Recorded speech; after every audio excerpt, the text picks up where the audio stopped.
Psst, check this out. Hey everyone, welcome to another episode of the Back Channel. In today's episode, I want to share a lesson that I've learned along the way as a coach and a mentor, an educator, something that I come back to or run into where I'm like, oh, I thought about this concept as a teacher. Now I'm seeing it in a different part of my life. I'm sharing it here because I think it has a really big application with fundraising and being great at fundraising. Okay, so here is the concept that I've learned. In order to be a great teacher or a coach, you really have to understand why the advice or the directive that you're giving someone is going to be hard for them to follow through on.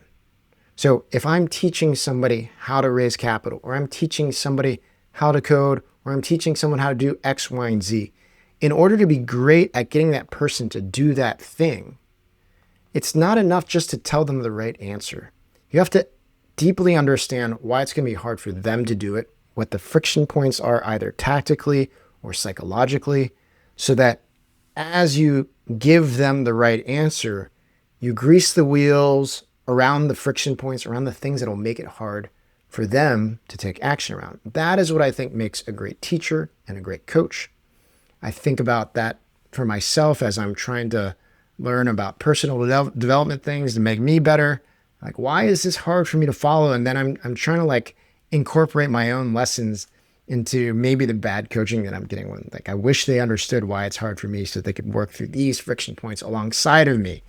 Now, I think this is a worthwhile thing for people to understand as it relates to fundraising, because when it comes to the best fundraisers, the best opportunities for investors to invest in, a lot of it comes from a founder who has an amazing concept, and they are the experts in the space. And in some ways, they are teaching the investor. In some ways, they are coaching and advising the investor on a great investment for them. They're showing them that this would be a great investment. But in order for them to be great at doing that, at leading the investor to the right place, which is to invest in the company, they have to deeply understand, why is it going to be hard for them to make that decision? One thing I learned running my last venture-backed startup is your lawyers really matter. Some founders like to glaze over this decision, but don't do that. It's really important. Last time I used Gunderson Detmer, and I definitely do it again. They weren't just transactional, they really felt like they were part of a team. There's a legal perspective on almost everything you're doing at a startup, so they're involved in everything from fundraising to equity comp to hiring to commercial contracts, really everything. And Gunderson is really built for the early stage. They work with more startups and VC firms than anyone else, over 3,500 companies, 500 funds, and they've been ranked the top VC law firm for over a decade. So if you're raising, scaling, or just trying not to mess up that first safe when you go out fundraising, Gunderson Detmer can help you navigate it all so you can focus on what really matters, which is building a great business, growing that great business. So if you'd like to learn more about Gunderson Detmer, check out gunder.com. This is in part an encouragement for you to understand what the decision-making process for a venture capitalist is. Like, what is it that they have to do? What is it they have to convince? Who do they have to convince, whether it be themselves or their partners in the fund or their LPs, that this was a good deal? How do VCs make decisions? So at a high level, that'll be your starting point for like, okay, if they need to make this call, what about the mechanics of their business will make it a little bit challenging to invest in me?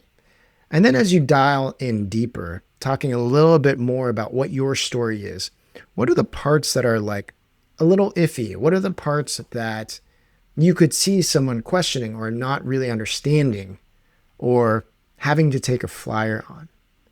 If you're able to uncover what those things are, then you can really figure out how you want to lean into your story, how you want to change aspects of what you deliver, or what is the work that you need to do before you even go pitch to make sure that sticking point is not really a sticking point.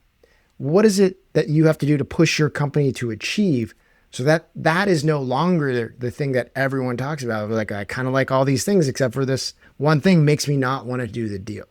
I think this is such a great framework to help founders understand, well, what do I need to work on? What are the things that I need to do before I can be comfortable going out and spending real time to go try to raise capital. Because you might not be ready. All right. So think about what are the things that will make it difficult for someone to invest, and then work on the package that will help overcome that. All right. I hope this framework is helpful for you as you consider what you need to do to prep for your next fundraise. And I will see you next time on another episode of The Back Channel.